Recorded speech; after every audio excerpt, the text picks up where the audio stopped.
Empty of Fullness by JamesGBoswell. My little sister complains all the time about the sound of my typing. She says it echoes down the hall into her room, bothering her, distracting her, annoying her, and driving her crazy. But she doesn't understand. I've got to get the words out of my head. I've got to get them out as fast as I can. If I don't, I'll lose them.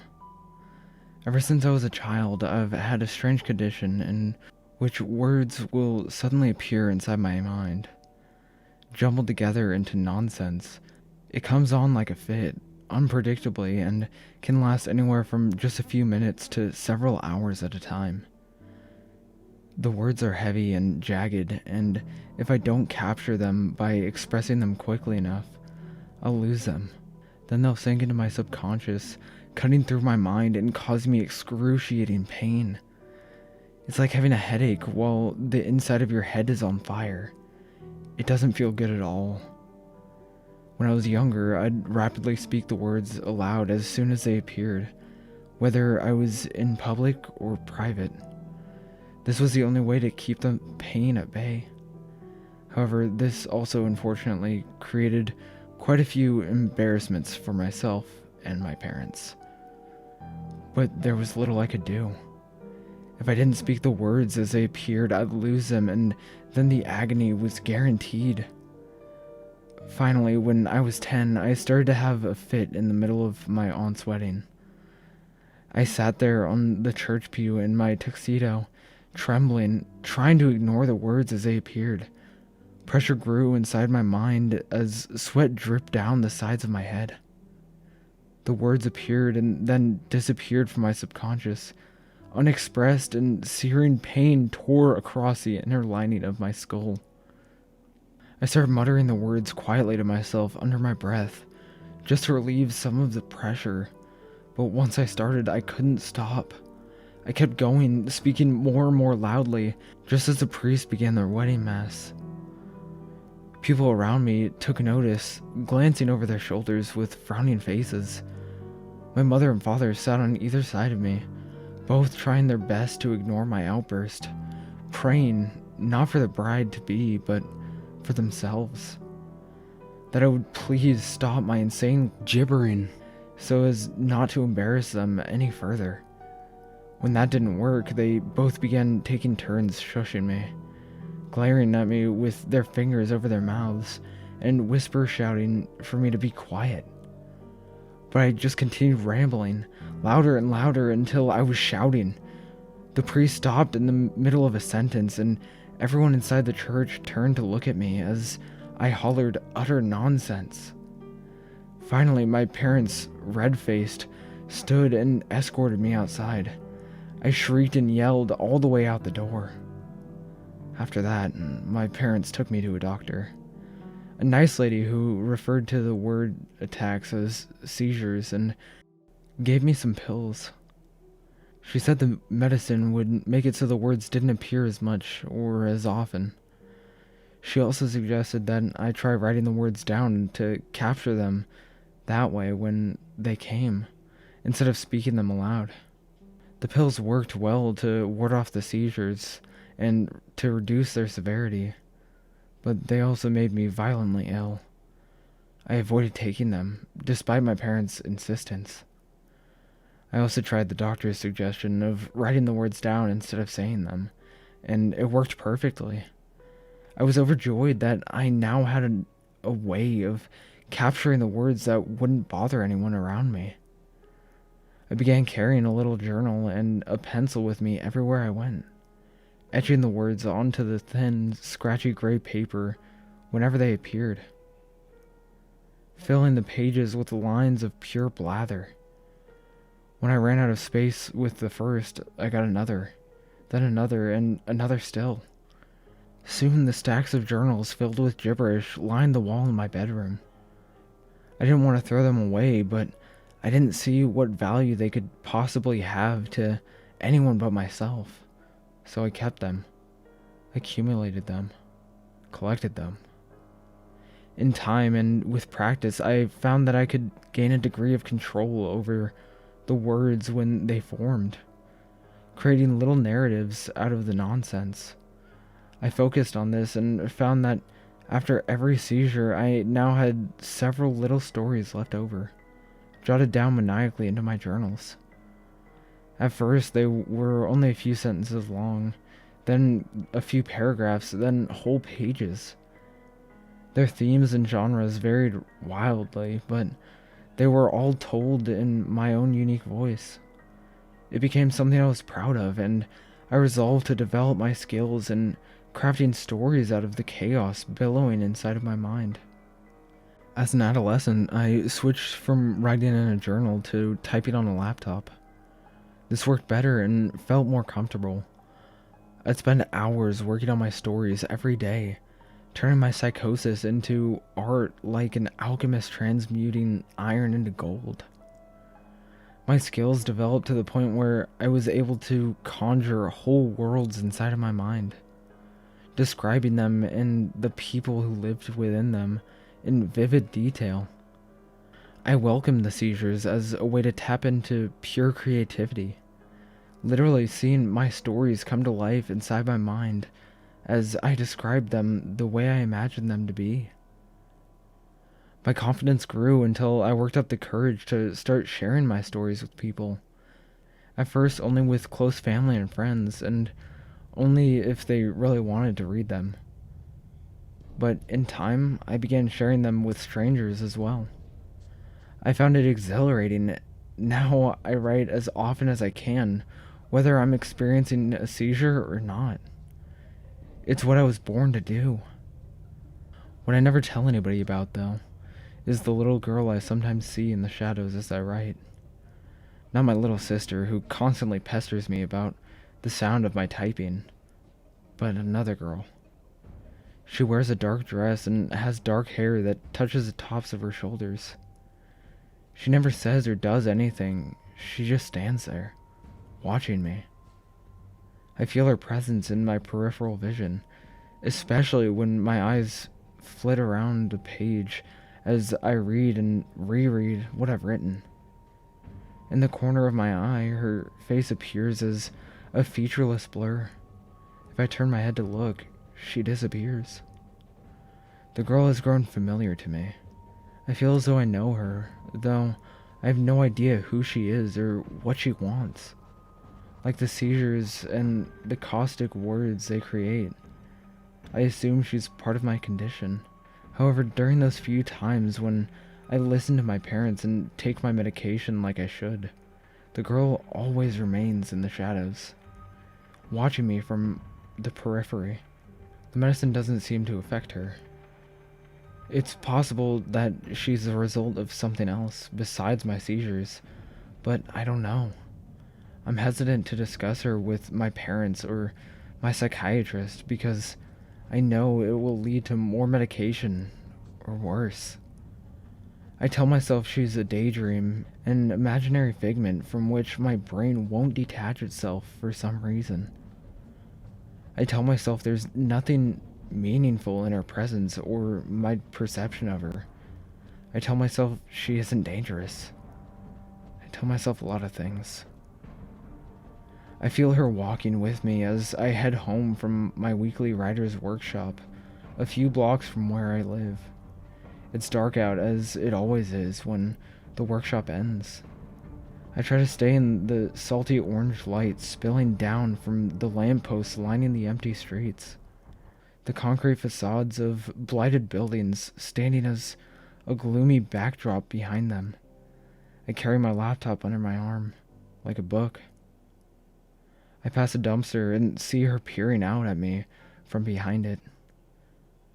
After a short distance, I pass a dark alleyway and sense her gazing out at me from deep within it. Both times when I look in her direction, she disappears, like always. What does she want? I turn the corner and the road dips down into the gloomy enclave where I live. A single sodium vapor bulb hanging from a lamppost at the bottom of the hill produces a feeble glow, barely brighter than a nightlight. The silhouettes of darkened buildings loom overhead in the starless night sky, black on black.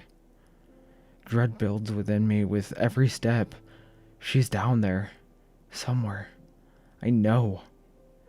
The entrance to my apartment building is only a few meters away from the lamppost. If I can just make it past the light, I'll be safe. I hurry along, crouching down to quiet my footsteps, but then she appears, stepping out of the shadows and into the light. This is the first time she has ever allowed me to look directly at her. I see now that her face is devoid of features, not blurred, but blank like that of a mannequin. Something's very wrong here. This shouldn't be happening. I shouldn't be seeing this. I shouldn't be seeing her. The bulb pops in a muted explosion, shrouding the area in darkness, followed by the jingling of glass shards landing on the concrete. I break into a desperate sprint towards my building, though I can't see anything in front of me. If I can reach the side of the building, I can slide along until I find the doorway and slip inside. Then I'll be safe. But after I take a few steps, I trip on the curb jutting out from the side of the street, sprawling face first into the concrete sidewalk. I drop my laptop and hear a bang and then a scraping sound. I try to get up, but my chest is tight and I'm unable to breathe. Hopefully, I only knocked the wind out of myself. I writhe around, trying to force air into my lungs, hoping I haven't run out of time to escape. Then I feel the girl's presence upon me. Looking up, I see her dark silhouette standing out against the lightless buildings, covered in shadow, black on black on black.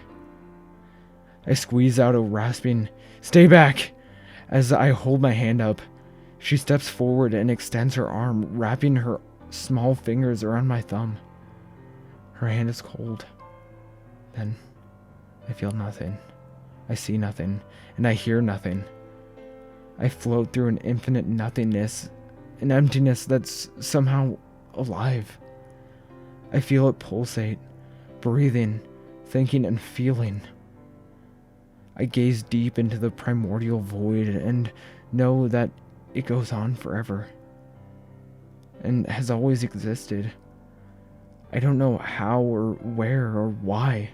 Then there's a brilliant flash of light, followed by a colossal eruption of sound and vibrations as the universe explodes from a single, tiny, microscopic particle.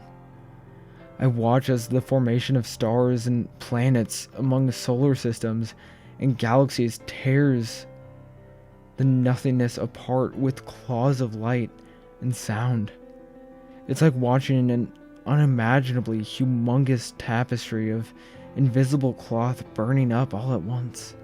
A terrifying high-pitched shriek pierces my mind. It increases in volume and intensity as I feel as though it will pop my brain like a balloon. Then it ceases, and the painful sensation dissipates. Then nothing is utterly destroyed, replaced by matter, space, and time. And yet, I perceive that a tiny sliver of the nothingness escapes, taking refuge in a dark corner of the newly formed planet that will someday be called Earth. There, it hides in a lightless, soundless cavern, deep beneath the surface, and avoids being turned into part of the universe. I sense its consciousness, its suffering, and its desire for a return to the way things were, when nothing was all there was, and nothing more. A nearby star goes supernova, and I'm blinded by the flash of light. I hear a revving car engine, then shouting, but it sounds muffled and far away. Gradually, the light subsides, and I'm able to see around me. I'm no longer lying on the ground outside my apartment building, nor am I floating in outer space. I'm now sitting in the driver's seat of my family's sedan, in the parking garage. I hear the engine rev again, and more shouting. This time it sounds closer and more distinct. though I can't understand the words. I look out the driver's side window and see a man standing there, his face pressed up against the glass, his mouth open, yelling, "Turn it off, God damn it! Turn it off!" We make eye contact and I see the bewilderment and concern in his eyes. It's my father. I don't know why I didn't recognize him at first. The car revs again and I look down and see that it's my own foot pressing against the gas pedal. Thankfully, the car's in park. I remove my foot and turn the engine off, and then I open the car door. My father backs away a few steps, continuing to stare at me with the same expression. Wordlessly, I close the door and lock it. Then I hold out the keys. He looks at them for a moment and then takes them. We walk inside the building and up the concrete stairs to the 3rd floor. Then we walk down the hall to our apartment. As we enter, my father says, "You really need to keep taking your medication. I know it makes you feel ill, but this can't be normal." I say nothing as I make my way down the hall into my room, closing the door behind me. My laptop sits on my writing desk beside my bed, closed. A deep gash runs across its outer casing, but its green power light is on. My bed is made as though no one slept in it. I have no recollection of what happened last night, or how I made it from outside the apartment building to sitting inside the car. I feel another seizure start to come on as words begin bubbling inside my brain. No time to think about the gap in my memory. I need to write the words down or else I'll lose them. I sit down at my desk and open up my laptop, silently relieved it's still working, though I have no idea how it got here. The word processing app is open. There's a sentence written at the top of the page. "It does not want a name." I shake my head and scoff. What does that mean? I say, my answer is the echo of silence inside my empty room. As the jumble of words begins to materialize in my mind, I focus on forming them into cognizant narratives. I type, pounding the keys hard and loud and fast like I always do, stamping the words out onto the page. I hear my sister's exaggeratedly frustrated groan from down the hall, but I ignore it. Over the course of the next several weeks, my stories take on a peculiar theme. One is about a toy maker in a medieval village who, driven mad during an existential crisis, destroys his creations by tossing them into the ocean. Another is of a painter who spends years creating her masterpiece, a transcendental work of vibrant shapes and colors, but an hour before she puts it on display, she splashes octopus ink across it out of a bizarre compulsion, forever obliterating the design. Still another is of a little boy who repeatedly builds elaborate sandcastles too close to the shore, only to watch them be destroyed by the rising tide every day. I spend many more days proofing, editing, and revising the stories until they're crisp and clear and clean, ready for publication. Then, without knowing why, I delete them, unread by anyone but me. I see the little girl everywhere now. She stands beside me as I write, guiding my hands, speaking silently through my fingers. Her stories are full of emptiness, or empty of fullness. Either way, the result is still the same. The nothing has taken hold of me. It consumes me, learns from me, sees the world through me, and every day there's less of me left, and more of nothing instead. I can't resist. All I can do is keep typing. My parents started hiding the car keys from me. Apparently, I keep sneaking out of my room at night, stealing the keys, then getting into the car and revving the engine in the parking lot. I've done this 3 times now, though I have no memory of it. Last time I woke one of our neighbors and they threatened to call the police.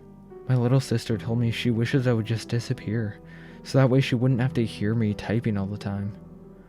I think she's right. Something is truly wrong with me. I should just go. I tell her, "Give me the car keys, and I'll leave." She looks at me perplexed. "You know where they're hiding them, don't you?" She nods grimly. "Fine, give me the keys and I'll be gone by tomorrow." Later that night, I hop into the car and drive off into the nighttime darkness. I don't know where I'm going or what I'll do when the words come for me again. Either way, I wish I didn't feel so lonely, but I know it's for the best. I look at myself in the rearview mirror for the briefest moment. At first, my face seems like a blur, but then I realize that I have no features. No nose, no mouth, and no eyes. My face is smooth, like that of a mannequin. I focus on the road, too scared to glance into the mirror again.